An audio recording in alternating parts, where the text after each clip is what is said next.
Bonjour à toutes et à tous.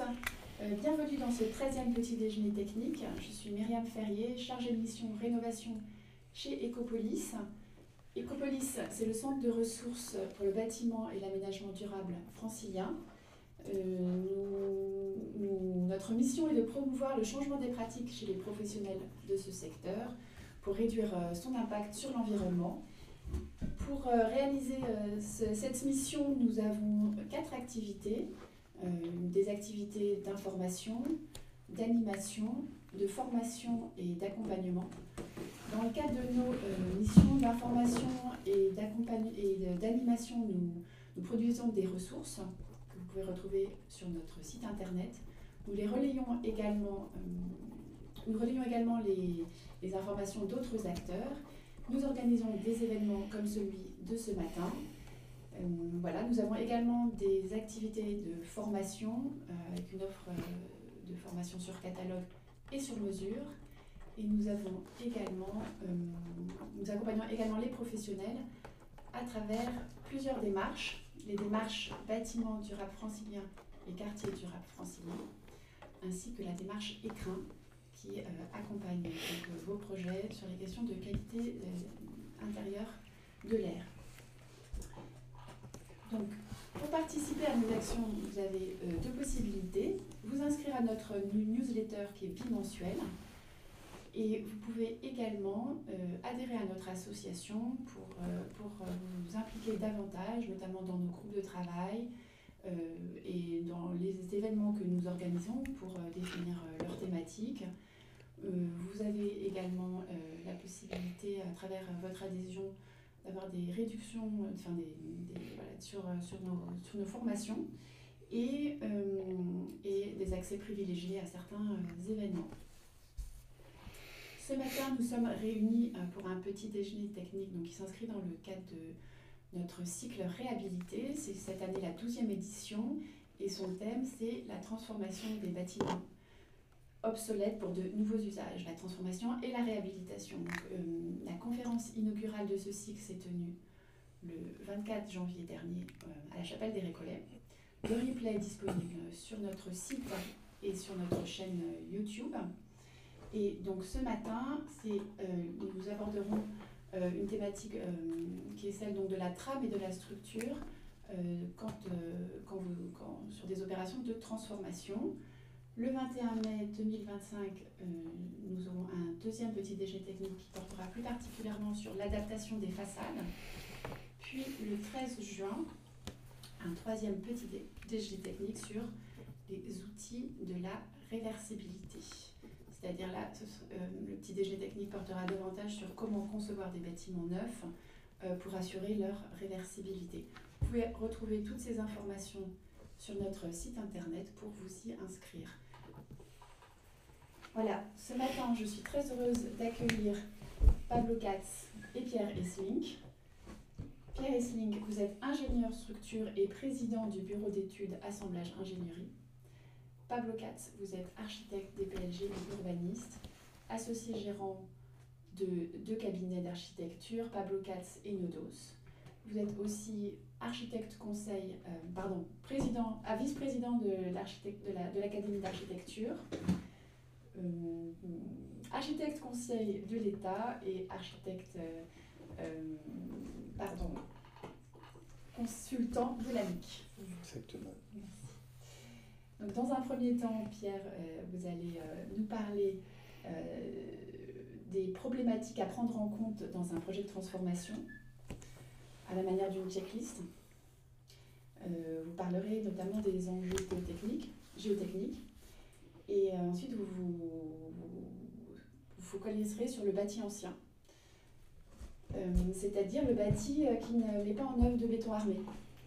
Et dans un second temps, Pablo, vous parlerez de la manière dont vous avez conçu la transformation de la tour EDF à Cergy-Pontoise, donc là, qui est une tour IGH emblématique de l'architecture sur dalle des années 80. Et donc là, on sera plus dans la période moderne. Donc, cher public, ces temps de prise de parole seront suivis par des temps de questions-réponses.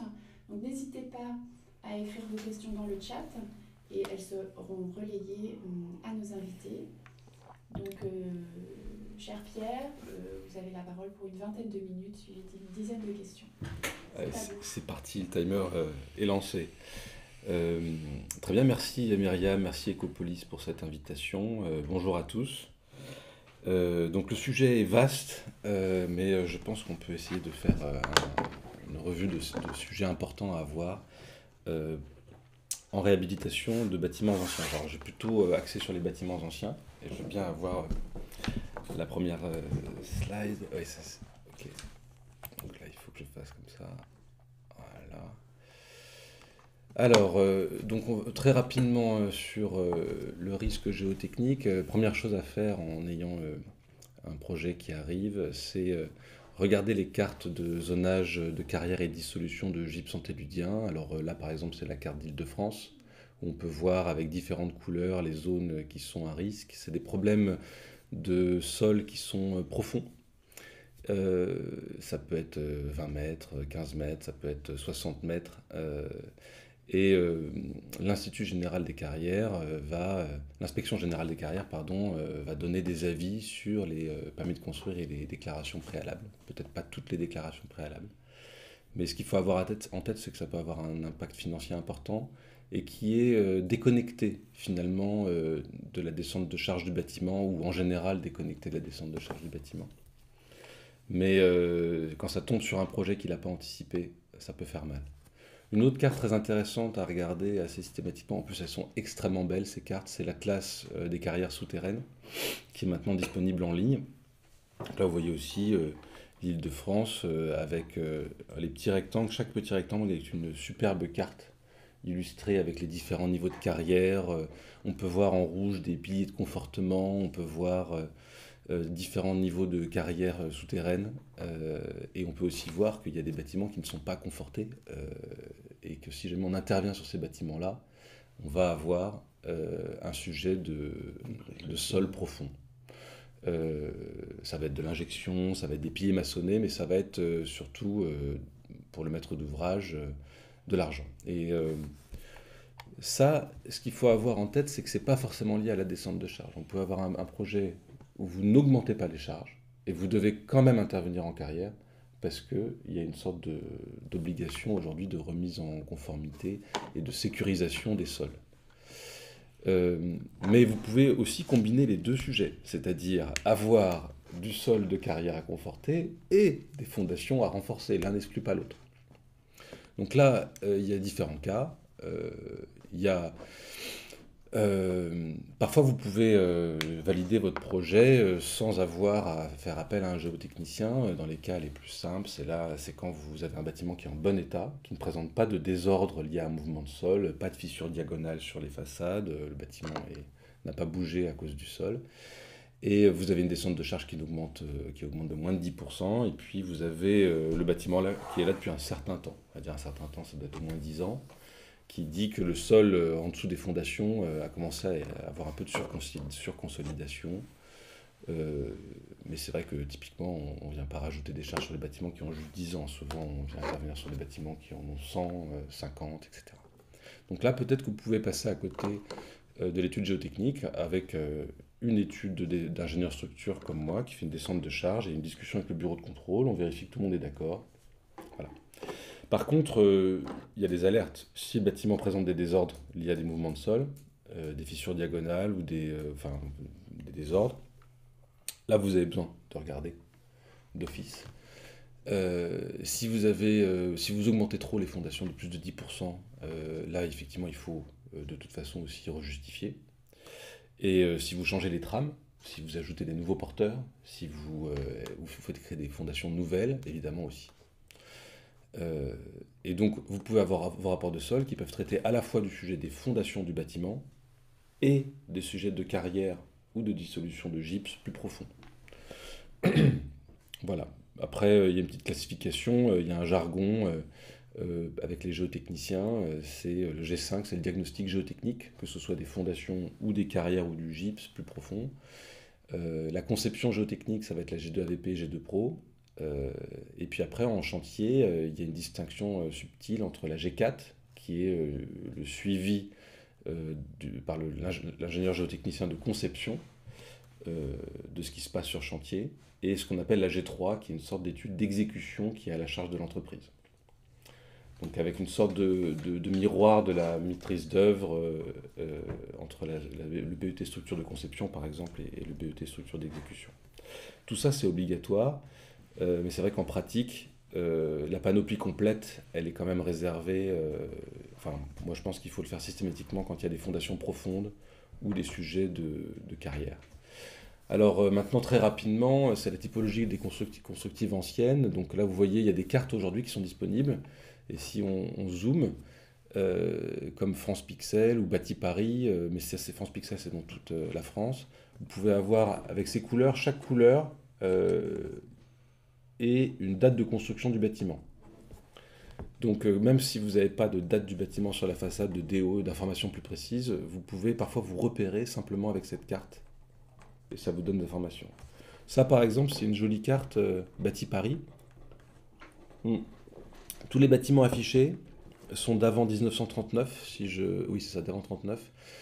C'est quasiment que des bâtiments qui ne sont pas en béton armé. Bon, il y a quelques bâtiments en béton armé avant 39, mais vous voyez, il y a la moitié du bâti à Paris et dans tous les cœurs de ville, de toutes les villes limitrophes, qui sont d'avant. C'est-à-dire qui sont en bois, en pierre, en acier, et pas en béton armé. Donc c'est cela dont je vais parler, parce que le temps est compté.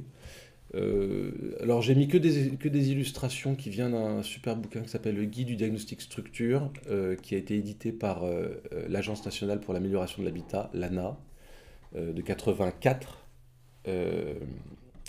La plupart de ces illustrations sont reprises dans un livre plus récent, Le Guide des diagnostics structure de l'habitat ancien aux éditions du Moniteur.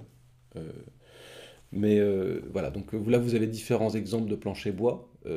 Donc on a construit en plancher bois jusqu'à Haussmann quasiment, et encore après avec Haussmann il y a encore des planchers bois. Très légers, acoustiques souvent très faibles. Là c'est pour vous montrer des jolies planches. Là c'est une vue de plancher à gauche. Vous voyez les solives de plancher, les poutres maîtresses, les solives d'enchevêtrure. Il y a tout un vocabulaire technique qui est un peu moins utilisé maintenant, mais chaque bois a un nom. Vous avez une élévation de pan de bois avec aussi son vocabulaire. Et on a construit Paris comme ça. Jusqu'à Haussmann. On a des portées qui sont de l'ordre de 4 mètres, 4 mètres 50. Dans les bâtiments très riches et bourgeois, même en bois, on dépassait un peu les 4 mètres 50, mais c'est quand même un signe de richesse extérieure important. Et puis après, à partir de Haussmann, on a commencé à construire des planchers métalliques et à remplacer les pans de bois par des pans de fer. Donc là, il y a quelques planches qui illustrent un petit peu ce que c'est qu'une coupe de plancher. Alors là, vous voyez, c'est des voûtins briques, souvent pour le plancher au sous-sol, et les étages sont souvent en plâtre. Ça, c'est du plâtre. Donc c'est des planchers en plâtre. Et il y en a beaucoup. Là, c'est une vue en plan à droite avec le solivage de plancher métallique, la position des refends, différents porteurs. Voilà, c'est pour donner un aperçu très rapide, hein.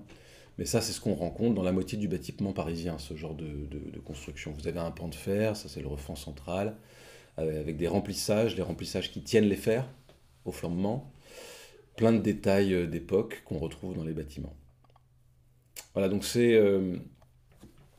Maintenant, il y a des sujets, donc quand on arrive dans ces vieux bâtiments, mais aussi finalement dans les plus récents en béton, on a des problématiques qui sont communes. Mais on a quand même toujours le sujet de l'acoustique en réhabilitation. Il faut être très vigilant sur l'acoustique quand on fait de la réhabilitation, parce que l'acoustique va demander plus de masse, souvent. Donc il y a effectivement des bruits de choc qui sont souvent traités avec des SCAM, donc des sous-couches acoustiques minces, et qui permettent d'éviter qu'on entende le voisin du dessus marcher. Donc ça, c'est pas très lourd. Par contre, il y a tous les bruits aériens qui nécessitent de la masse. Alors, je ne suis pas acousticien, d'ailleurs, je ne suis pas géotechnicien non plus, mais ce besoin de confort acoustique est antinomique avec la capacité des planchers. Vous allez aussi avoir des besoins d'avoir des finitions fragiles, donc c'est-à-dire du carrelage par exemple, que vous devez poser sur un support adéquat. Donc ça va être certains types de sous-couches minces. Est-ce qu'elles ont un avis technique ou pas? Est-ce que c'est adapté? Est-ce que ça marche sur un plancher plâtre ancien? Est-ce que ça marche sur un plancher bois? Donc ça c'est des sujets. Qu'est-ce qu'en pense le bureau de contrôle? Évidemment le plus simple c'est de rajouter une chape béton partout et de remettre du carrelage par-dessus, mais c'est de la masse. C'est des problèmes de niveau avec les escaliers anciens qui sont conservés. Donc il y a des sujets de brut, de niveau brut, de niveau fini. Alors après il y a la hauteur sous plafond. À chaque fois que vous allez faire des renforts structurels, ça va soit être des retombées, soit moins de hauteur sous plafond, soit de moins de hauteur sous poutre. Ce qui peut être un problème dans certains bâtis. Tous les bâtiments anciens n'ont pas des espaces sous plafond, des hauteurs sous plafond généreuses comme les bâtiments haussmanniens, pas à tous les niveaux en tout cas. Les niveaux bourgeois et les niveaux les plus hauts, c'est pas la même chose. Et puis évidemment, là je le dis, c'est un élément dans la checklist, mais la protection au feu. Tous ces bâtiments anciens en bois, et enfin la très grande majorité de ces bâtiments anciens sont protégés avec de généreuses couches de plâtre. Parce que ça fait longtemps qu'on fait attention au risque d'incendie à Paris. Mais il y a quand même parfois des charpentes métalliques anciennes apparentes, ou alors des pans de bois ou des planchers bois où les plafonds plâtres ont été enlevés pour des raisons esthétiques, parce que c'est très beau. Mais nous, on doit rétablir des protections au feu, et donc parfois la beauté du bâti ancien doit être masquée de nouveau par un plafond plâtre pour un plancher bois, ou alors avec des coups très forts en métal avec des peintures intumescentes qui coûtent très cher et qui ne sont pas forcément pas toujours qualitatives. Donc il y a un sujet toujours à faire attention sur la protection au feu. Bon, ça c'est des tableaux de l'Eurocode, ils sont peut-être un peu trop petits pour que vous puissiez les voir, mais je vais vous les commenter. Aujourd'hui l'Eurocode distingue les habitations, les bureaux, les lieux de réunion et les commerces, et l'annexe nationale donne un certain nombre de charges réparties. Pour les logements, ça va être 150 kg par mètre carré sur les planchers, les bureaux, ça va être 250 kg par mètre carré, et les commerces, ça va varier entre 250, 400, voire 500. Les espaces de réunion et les commerces, ça va être 500. Et puis il y a aussi des charges ponctuelles en fonction des usages. Donc, quand on arrive dans un projet de réhabilitation et qu'on transforme son usage, qu'on fait un changement d'affectation, on peut avoir une augmentation de la charge ou une baisse de la charge d'exploitation. Ce qui va être très important pour la suite. Parce que la charge sur le plancher, c'est à la fois la charge d'exploitation. Donc, si par exemple on transforme des anciens bureaux en logements, on va passer de 250 kg à 150 kg par mètre carré de charge d'exploitation. Entre guillemets, on a gagné 100 kg par mètre carré. Mais il n'y a pas que la charge d'exploitation qui rentre en ligne de compte, il y a aussi la surcharge permanente, donc les cloisons, les finitions, les chapes. Et donc s'il y a plus de cloisonnement dans le nouveau projet, on peut se retrouver à être aux mêmes charges, même en passant de bureau à logement, puisque on a rajouté 100 kg par mètre carré équivalent de cloison sur le plancher. Donc l'important c'est le total. Est-ce que le total est en hausse, égal? Bon, il n'est jamais en baisse. Donc le cas des planchers anciens où la charge augmente. Quand on augmente les charges sur un plancher ancien, on ne peut pas se prévaloir de sa résistance. Il faut la rejustifier. S'il est en bon état, on va devoir peut-être aussi requalifier sa résistance. L'acier ancien de 1870, quel est son taux de travail pour pouvoir le recalculer? Et souvent, ça passe pas. C'est-à-dire que les bâtiments anciens n'ont pas été calculés pour des charges Eurocode avec les facteurs de sécurité d'aujourd'hui, et ils ont aussi été calculés, quand ils l'ont été, par les charges qu'ils avaient à l'époque. Les constructeurs ne faisaient pas des mesures conservatoires pour la transformabilité des bâtiments pour qu'on puisse passer de logement à bureau ou inversement ou en commerce, parce que c'est de l'argent et des matériaux en plus, donc c'était au plus juste depuis longtemps. Par contre, dans le projet, si vous restez sur des planchers anciens en bon état, si vous avez des planchers anciens qui sont en bon état et vous n'augmentez pas les charges, vous pouvez ne pas les recalculer. Vous aviez des bureaux, vous passez en logement, vous n'augmentez pas les charges. Pas de recalcul, ils sont en bon état. Si vous tombez sur un désordre ponctuel, vous le réparez. Et le sujet n'a pas besoin d'être ouvert. Voilà. En cascade, si vous augmentez les charges sur les planchers, ça peut déclencher des besoins de renforts de verticaux, puis après des renforts de fondation. La charge descend. Après, la boîte à outils, ça c'est très rapide, mais on sait faire plein de choses quand on a un bâtiment en entier et qu'on a de l'argent. On sait renforcer des planchers bois anciens avec des connecteurs et des chapes béton collaborantes, ça, c'est un système que j'aime bien. Donc on vient redresser les solives bois, on vient mettre un pare-vapeur, on vient mettre des connecteurs, des armatures, et on recoule une couche de 5 cm, 6 cm de béton, qui permet d'assurer un diaphragme parfois sismique, en zone sismique, qui permet de rajouter de la masse acoustique, qui permet de remettre les choses à niveau, et qui peut être assez intéressant, et qui travaille avec le bois ancien, et donc qui participe à la résistance de l'ensemble. Donc ça c'est pas mal quand on doit garder les planchers bois anciens. Bon, après on peut déposer les murs de souche en mettant des grosses poutres métalliques, on peut réparer des anciennes poutres maîtresses bois avec des barres d'acier et de résine. Certaines techniques sont sous avis technique, justement. On peut remailler des poutres gercées, enfin gercées ça veut dire qu'ils sont fissurées quand pour les reconstituer. On peut déposer des murs porteurs, donc quand on a l'argent, l'envie et l'accès à différents niveaux au-dessus, en dessous, etc., on peut très largement modifier le bâti pour l'adapter. Là, ça c'est par exemple, c'est un déplacement de poteaux. Les poteaux n'étaient pas au bon endroit et il a fallu les bouger. Donc ça c'est du travail aussi, c'est possible. Si on arrive à descendre jusqu'en bas, fonder, etc., ou refaire un niveau de transfert, on peut remplacer des poutres anciennes cassées. Évidemment, c'est un petit peu dommage de les remplacer par du métal, mais c'est difficile aujourd'hui d'avoir des poutres en chêne à mettre en réhabilitation quand le bâtiment est déjà construit, avec des sections aussi importantes. On peut les remplacer, on peut ouvrir des murs porteurs en sous-sol pour créer des espaces de salle de réunion en sous-sol. Donc là, on voit un chevalement. Donc le portique métallique est fait avant de déposer le mur. On traverse le mur avec des poutres de chevalement. Et une fois que tout est calé en force, que tout est terminé en termes de renfort, on casse le mur. On peut aussi reconstruire des planchers. C'est aussi tout à fait possible. On peut créer des souplexes en déposant des trumeaux de façade avec des chevalements. Alors c'est vrai que bon, je prends des photos d'ingénieurs, hein, donc c'est souvent pas très bien cadré et pas très bien. Et ensuite, on peut faire aussi des cages. Alors ça, c'est un classique, c'est cages ascenseurs, cages d'escalier. On fait souvent un radier en pied pour avoir le moins de tassement possible.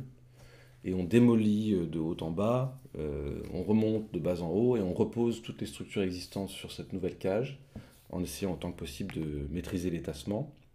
Ça, c'est souvent important en réhabilitation pour rendre les lieux accessibles, pour avoir les cages d'escalier, les cages d'escalier ou d'ascenseur, enfin les cages d'escalier avec 2 UP, s'il manque des unités de passage, pour les dégagements incendies, etc. Donc ça, c'est souvent des travaux qu'on doit rajouter. Et alors, je suis allé tellement vite que j'ai 1 minute 50 d'avance. Je suis absolument désolé. J'aurais pu broder beaucoup plus, mais... Vous aviez, dans le cadre de la préparation de votre intervention, évoqué aussi la question du risque incendie. Est-ce que vous voulez développer un peu dessus ? Ah oui, alors le risque incendie, je peux rajouter une chose, c'est que quand on a des anciens planchers bois, on doit souvent faire des plafonds coupe-feu pour rétablir la stabilité au feu. Et souvent, il y a l'ambition d'avoir un seul plafond qui fait à la fois le coupe-feu, l'acoustique, en rajoutant de la laine de roche et des suspentes acoustiques en dessous du plancher bois, mais aussi les réseaux.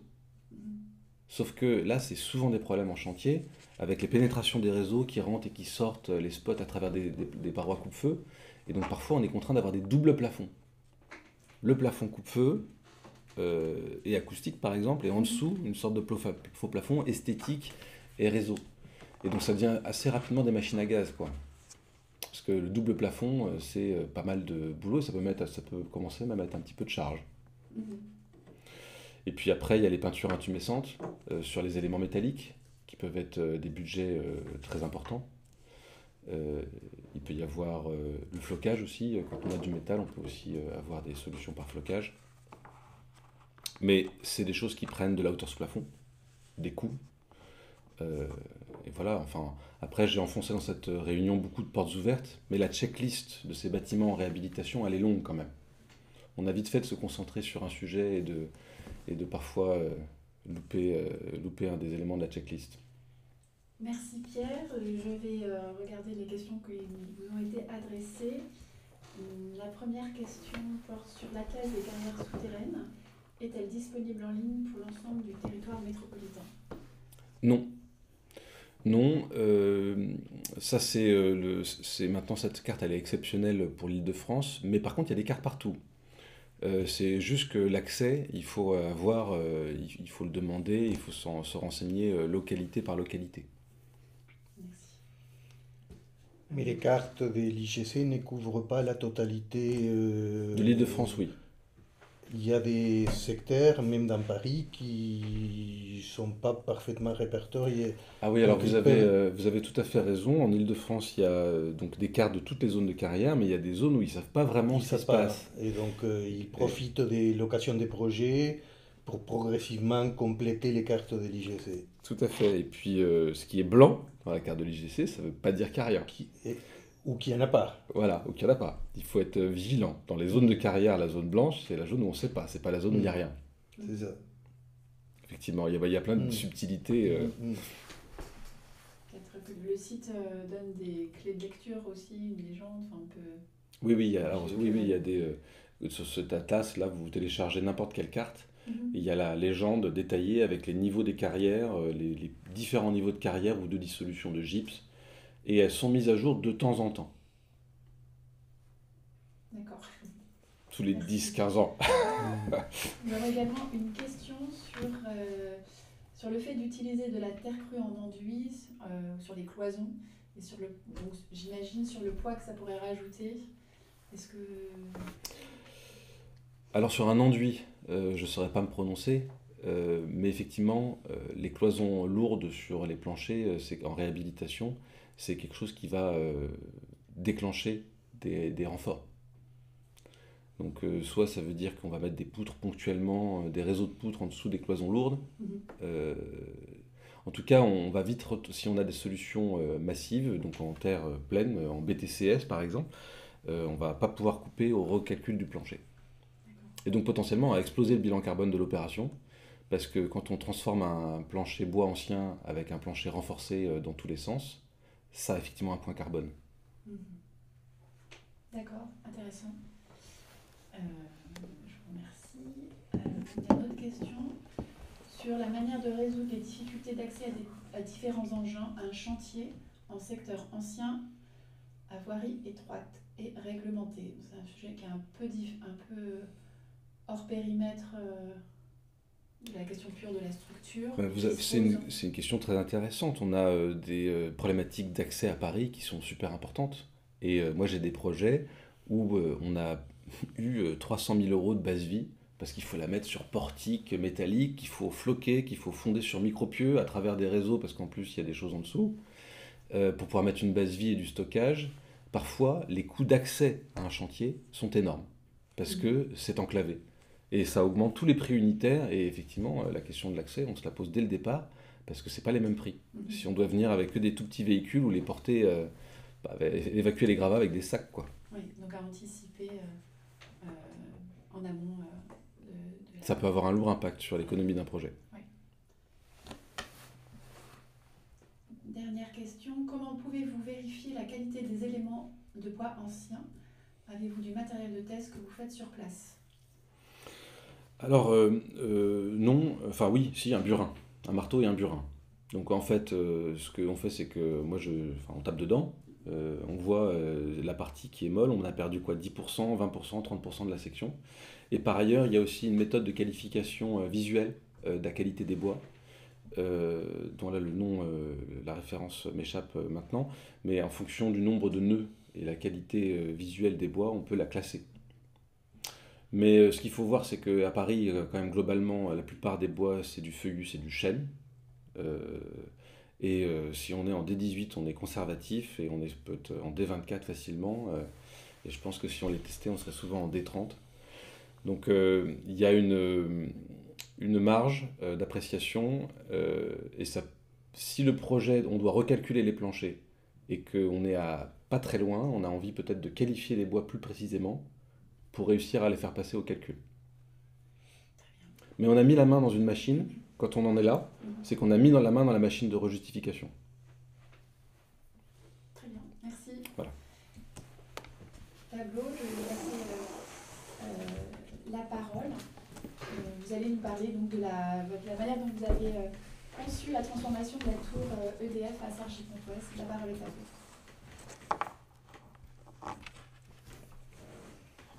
Merci Myriam, bonjour toutes et tous. On va changer un petit peu des registres d'époque. On est dans un exemple qui est un exemple archétypique de l'architecture des années 70. C'est une tour emblématique de la ville nouvelle de Cergy-Pontoise. Une tour qui est dans un pôle de centralité de cette ville nouvelle qui est caractérisée par un urbanisme qui dissocie les piétons de la voiture avec un urbanisme sur dalle archétypique de ces villes nouvelles de cette époque. Cette tour, je disais, en situation très centrale, et elle fait face à l'hôtel d'agglomération et à la préfecture du Val d'Oise. C'est les bâtiments les plus hauts du département, visibles de très loin, et tout autant par le fait que c'est a été construit comme siège pour l'entreprise nationale à l'époque EDF-GDF, qui par ses qualités constructives tout à fait remarquables et sa position centrale et encore son gabarit, elle est un icône, un élément très fort, symbolique de cette ville nouvelle, un élément d'identité.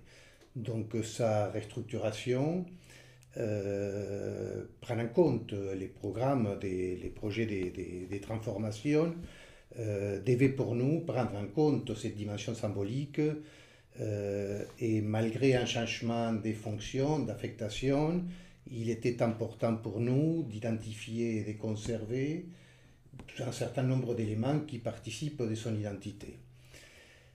C'est une tour, si on essaye d'en tirer quelques traits représentatifs de cette architecture, très innovante par son système constructif, j'en dirai quelques mots, qui est constitué d'un socle en béton brut, très massif, texturé, en béton cannelé, un peu brutaliste, même s'il est extrêmement dessiné avec beaucoup de soin, qui est composé d'un niveau en sous-sol, un niveau rez-de-chaussée, un niveau rez-de-voirie, qui sont affectés à l'origine l'un et l'autre en stationnement, puis deux niveaux sur dalle, un niveau rez des dalles, un niveau rez des dalles mezzanine, puis cette tour qui a 14 étages, surmontée d'un grand volume, comme on voit sur la photo, qui était destiné à recevoir, qui a reçu les chaufferies des productions de chaleur pour ces bâtiments, et dans la mesure où elle a été construite comme siège de l'énergéticien, il avait été décidé d'en faire du sommet de cette tour une vitrine du savoir-faire d'EDF-GDF en y implantant cette chaufferie. C'est un bâtiment IGH, des bureaux, entièrement affectés en bureaux, avec un certain nombre de locaux, cuisine, restaurants, communs, destinés aux besoins du personnel. Avant travaux, dans son état existant, la tour représente un bâtiment qui atteint 78 mètres de hauteur. Les programmes qui nous sont confiés par les promoteurs League City Île-de-France et qui va bientôt, dont les chantiers va bientôt être engagés par l'entreprise Bouygues HAS, prévoit sa transformation et sa réaffectation en un programme mixte.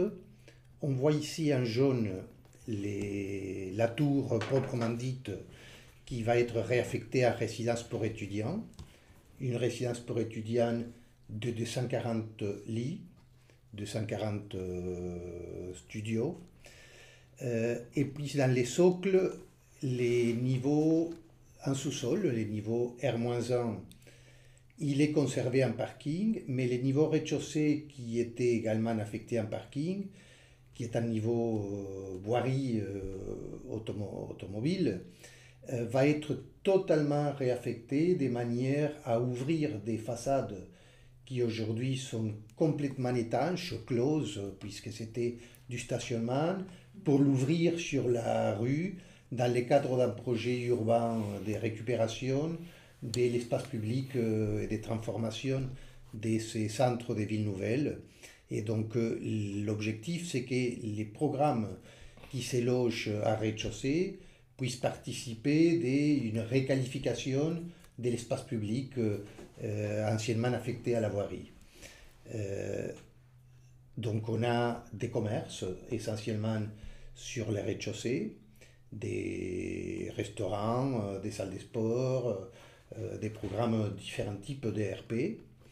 Puis ensuite, les deux niveaux au-dessus de la dalle, les niveaux rez des dalles et rez des dalles mezzanines, sont également réaffectés en RP avec un programme d'école, des programmes commerciaux sur dalle ou en double terre sur voirie et sur dalle.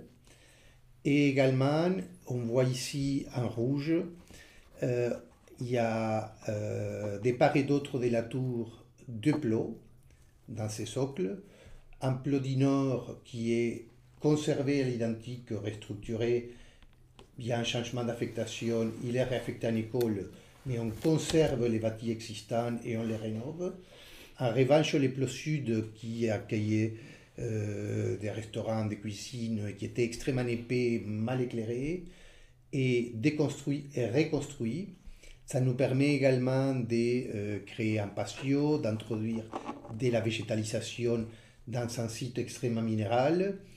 Et au-dessus des deux niveaux commerciaux, nous trouvons trois niveaux qui vont recevoir des programmes tertiaires, bureaux. Donc c'est un programme complexe, mixte, avec beaucoup d'imbrications des fonctions.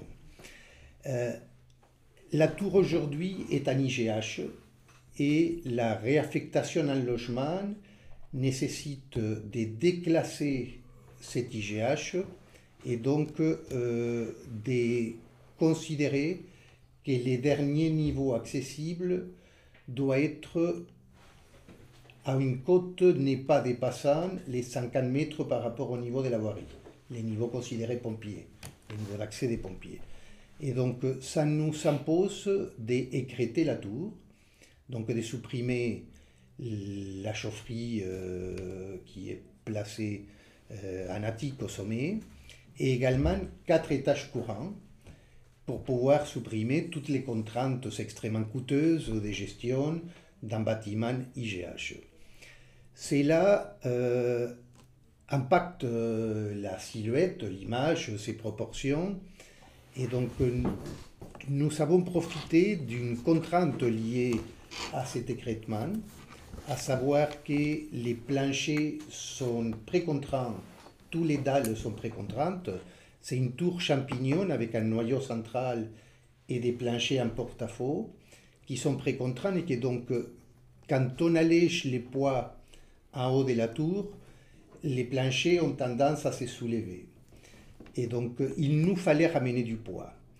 Et donc on a pris les choix, on a fait les choix d'amener des très grandes jardinières avec pas loin de 2 mètres de haut d'auteur, d'épaisseur des terres au sommet de la tour, au dernier plancher conservé, la toiture terrasse inaccessible, pour créer ramener du poids et donc profiter pour y implanter des arbres, créer une mini-forêt urbaine au sommet de la tour, ce qui, d'un point de vue du sens, revient à remplacer une chaufferie gaz par une végétation arboricole et donc indiquer ces faisans les passages d'une époque aux énergies dérivées du gaz et du pétrole à une nouvelle époque dans les contextes de la transition climatique où la question de la végétalisation, de la mitigation climatique et de la biodiversité se substitue à l'utilisation des énergies non renouvelables.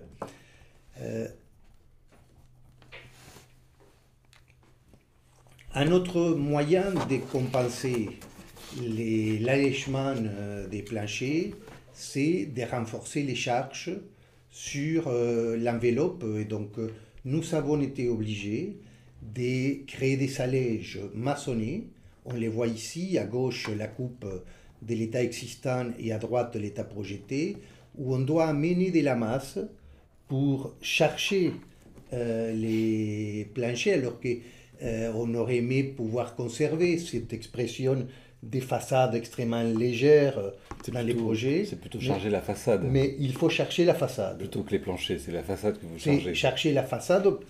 Pour pas que les planchers remontent. Pour pas que les planchers remontent, on vient ramener du poids sur les nez des dalles en périphérie pour éviter parce que sinon, en enlevant toute la masse, elle remonterait. Ouais. Exactement. Donc, on voit ici également dans les nus de la structure porteuse en rive des planchers, là où on a les poutres, on voit une structure tubulaire qui est une très forte innovation à l'époque, puisqu'on les voit également sur les plans. Ça, c'est un plan existant avant travaux, l'état avant travaux.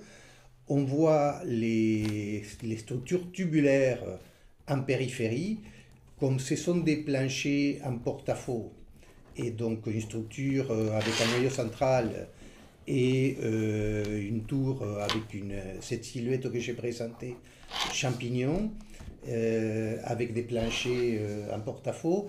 Ces planchers sont supportés par une structure tubulaire plutôt fonctionnant en traction, qui est métallique, qui n'est pas protégée au feu, et dont la protection au feu s'est faite par un système d'irrigation antérieure qui se met en convection en cas de montée en température.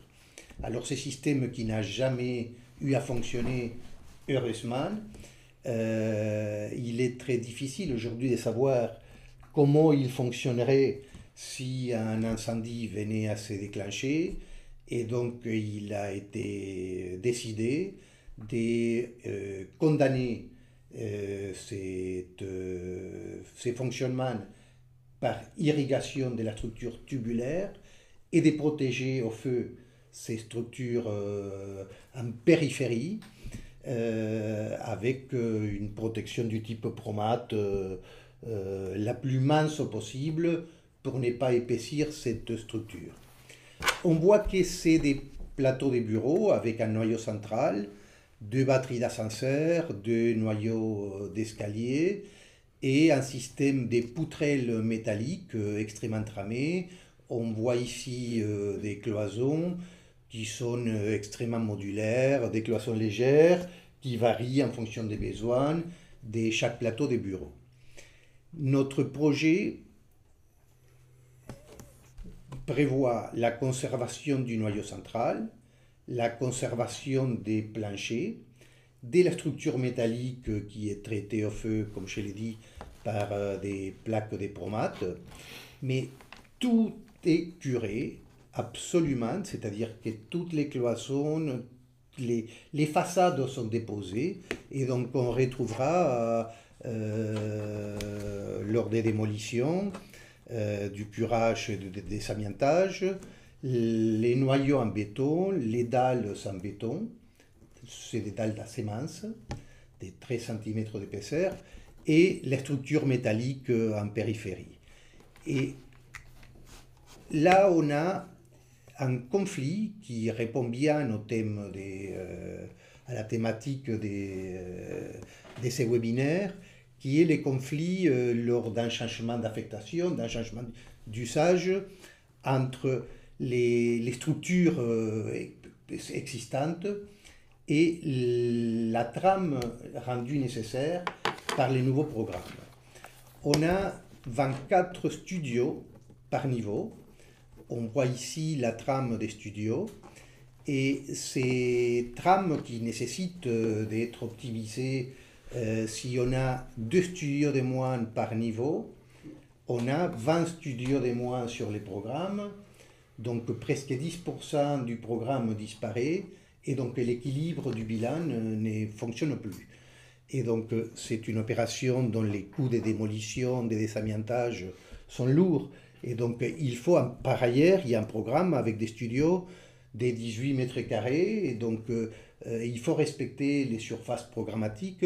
Et on voit bien que quand on met en place la trame rendue nécessaire par l'optimisation du programme, on a des poteaux qui se décalent par rapport à la trame fonctionnelle, également des poutrelles dans les planchers et dans les plafonds qui viennent percuter les gaines techniques d'une manière incontrôlée, et donc un travail extrêmement précis, laborieux, long, des mises au point de l'interférence, de l'interface entre la trame fonctionnelle et la trame structurelle a été rendu nécessaire pour pouvoir régler toutes ces interfaces. On voit ici la façade des studios avec les positionnements des baies, et on voit comment, aussi bien sur cette image que sur ces détails, la structure porteuse en périphérie vient se décaler. Et donc, on a dû travailler. On voit ici les baies. On a des parties fixes centrales qui permettent d'avoir des souverains latéraux, des part et d'autre des fenêtres, qui échappent systématiquement aux contraintes structurelles. Et donc ça, cette contrainte structurelle a fabriqué... Au chausse-pied. Tout est au chausse-pied, et a fabriqué même la modénature de la fenêtre, les types des souverains, l'organisation de la cellule, pour prendre en compte justement ces contraintes structurelles. Donc, par ailleurs, on avait, je l'ai dit au départ, une volonté de préserver les éléments forts de l'identité, et on a vu que cette tour a une écriture de stratification horizontale très claire, et puis les propres d'une tour, et notamment d'une tour des années 70, c'est d'avoir un traitement assez homogène sur ces 4 façades.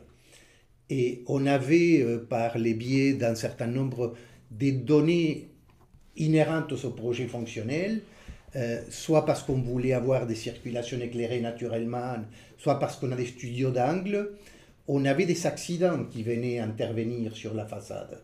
Et on ne voulait pas que ces accidents viennent, on les voit ici dans l'image de gauche, si on a une répétition des fenêtres très nette, très marquée, qui est les programmes d'une résidence pour étudiants, on a un dessin vertical qui apparaît dans la tour, alors que cette tour était dessinée au départ par mon confrère Renzo Moreau, comme un projet dans une écriture des années 70, avec une modénature très marquée, horizontale.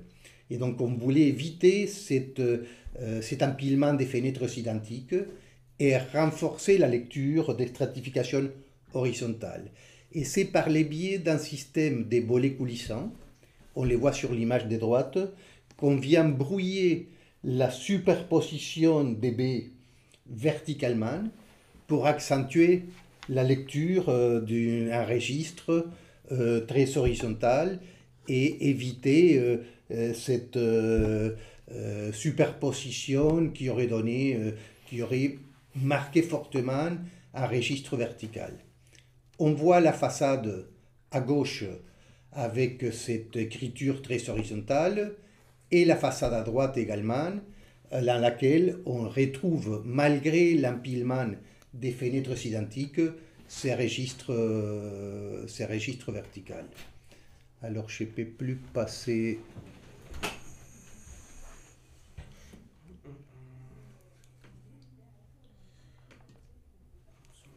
Voilà, donc j'ai fini par cette image qui montre les projets dans son état d'origine, les projets tels qu'il est conçu, dont les chantiers doivent commencer au mois de juin pour se livrer en 2027, fin 2027, début 2028. Merci beaucoup Pablo, extrêmement intéressant et qui complète bien la présentation de Pierre entre d'un côté le bâti ancien, besoin d'alléger les charges, et puis là dans le cas de la tour finalement un souci de maintenir la masse sur le bâtiment et toute votre réflexion là-dessus. Donc nous avons plusieurs questions pour vous Pablo. La première, est-ce de la déconstruction avec reprise des matériaux existants? Est-ce que vous avez eu une approche de réemploi On travaille avec... on a travaillé beaucoup sur la question du réemploi. On travaille avec les boosters du réemploi. On récupère beaucoup des matériaux existants dans les projets actuels qui vont être réemployés in situ, des faux plafonds, des dalles, des planchers, des schémas des câbles, un peu d'appareils sanitaires. Donc il y a beaucoup d'éléments, des panneaux préfabriqués qui vont être réemployés dans les projets. Et puis il y a un certain nombre d'éléments qui vont être récupérés également pour un remploi hors situ. D'accord, merci. Une autre question porte sur Et puis la première démarche de réemploi, c'est la conservation de tout ce qui peut être conservé. De la structure. De la structure. C'est le réemploi de la structure. Voilà, conserver tout ce qui peut être conservé et d'inscrire ces bâtiments dans une nouvelle programmation et dans un nouveau cycle de vie long en conservant tout ce qui peut l'être. Nous avons également une question sur les essences d'arbres en toiture. Alors, nous, on souhaitait avoir des essences variées avec des essences d'arbres annuelles et d'autres qui perdent les feuillages pour qu'il y ait une manifestation des saisons au sommet de la tour. La ville, l'agglo, on a un cahier des charges très précis. Par ailleurs, on est à 50 mètres de hauteur avec une exposition au soleil, au vent qui impose des contraintes lourdes sur ces plantations.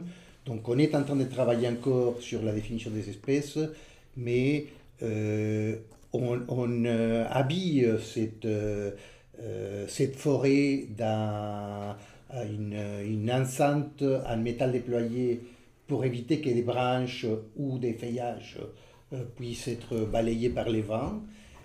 en travaillant à la fois sur la transparence pour donner à voir cette forêt à travers une peau perméable à la vue, tout en protégeant de la chute des branches en cas de fort vent, mais aussi on voulait que cette peau qui fait 6 mètres de hauteur puisse participer dès les lancements de la tour pour les tirer vers le haut et éviter de trop altérer les proportions actuelles. Ça participe justement, cette enceinte, d'une volonté de préserver les lancements de la tour. Et à l'intérieur, on va voir une très grande majorité des épicéas et des plantations avec un feuillage permanent. D'accord. Et l'espace sera accessible? Et ça sera inaccessible puisqu'on est au-dessus de la côte des 50 mètres. Donc c'est une forêt qui participe de la fabrication d'un îlot de fraîcheur et d'un microclimat, mais qui est un élément symbolique qui est donné à voir, mais qui n'est malheureusement pas accessible puisqu'on est au-dessus de la côte des 50 mètres et la réglementation incendie ne les permet pas. Merci. Nous avons une dernière question qui est: comment est traitée l'isolation phonique des studios étudiants? Alors, on a une attention très particulière à cette question. Il y a, les dalles béton sont renforcées, on va avoir des faux plafonds, un flocage de les structures métalliques et qui existe, qui est conservé et complété. Et on a des cloisons séparatives qui prennent en compte les contraintes acoustiques entre studios, conformément à un cahier des charges. On travaille avec des acousticiens sur cette question, y compris sur des logements en colocation, où on assemble un certain nombre de studios au sein d'une colocation. C'est-à-dire avec un espace mutualisé? Avec un espace mutualisé, on respecte malgré tout les degrés d'isolement entre chambres équivalents à celui qu'on aura entre studios. Merci beaucoup. Nous arrivons à la fin de notre séminaire. Donc, un grand merci à vous, Pablo Katz, et à Pierre Esslink pour vos témoignages. On avait aussi pensé peut-être que vous pourriez avoir un échange. Il nous reste 3 minutes. Est-ce que vous souhaitez... bon, c'est très court, alors sans doute vous avez beaucoup de choses à échanger. Mais voilà, est-ce que vous avez un mot de clôture ou des questions Je trouve que déjà ce projet à Cergy est magnifique. Enfin, je trouve que c'est formidable. Je me disais, on parlait d'acoustique là pour terminer. C'est des sommes d'argent quand même très importantes qui sont mises en œuvre pour réhabiliter des bâtiments anciens. Et malgré tout, sur l'acoustique, on n'arrive pas aux performances des bâtiments neufs. Et ça, c'est quelque chose qu'il faut avoir comme discussion dès le départ avec les maîtres d'ouvrage, c'est-à-dire se dire qu'on met autant d'argent dans un projet pour le réhabiliter et qu'on ne va pas pouvoir atteindre la NRA, la nouvelle réglementation acoustique, que ça va être pas mal, mais pas aussi bien que du neuf, quoi. On est dans un environnement contraint. Donc ça, le message est conforme à un cahier des charges, mais qui est en deçà, c'est-à-dire qu'il en avait conscience, le maître d'ouvrage. Bien sûr, je pense qu'il faut que les objectifs soient partagés, que tout le monde sache ce qui est raisonnablement possible de faire. À un moment donné, il peut arriver qu'un effort supplémentaire représente un coût disproportionné par rapport aux bénéfices qu'on attend. Et donc c'est toujours un projet, c'est des choix, c'est souvent des compromis, et il faut faire les bons choix. Parfois, les 5 ou 10% finaux de l'effort à produire peuvent représenter un coût complètement disproportionné par rapport aux bénéfices. Donc, c'est de l'appel à l'intelligence et puis au bon sens qu'il faut dans ce type de projet privilégier, en se fixant des objectifs qui doivent être bien entendu ambitieux, mais raisonnables et raisonnés. Merci encore à vous deux. Merci cher public. Vous pourrez retrouver les échanges auxquels vous venez d'assister sur notre site internet. Le replay sera mis prochainement en ligne. Notre prochain rendez-vous c'est le 21 mai pour parler donc de la problématique comment adapter la façade des bâtiments à leur nouvel usage. Puis le 13 juin, nous aborderons la question des outils pour assurer la réversibilité des bâtiments et de l'urbanisme. J'attire également votre attention sur notre prochaine visite le 25 avril prochain. Il reste quelques places pour visiter donc l'opération de transformation Moussaïa par Canal Architecture. Vous pourrez le retrouver sur notre site. Merci à tous et à bientôt. Bonne journée. Au revoir. Au revoir. Merci Au revoir, Myriam. merci.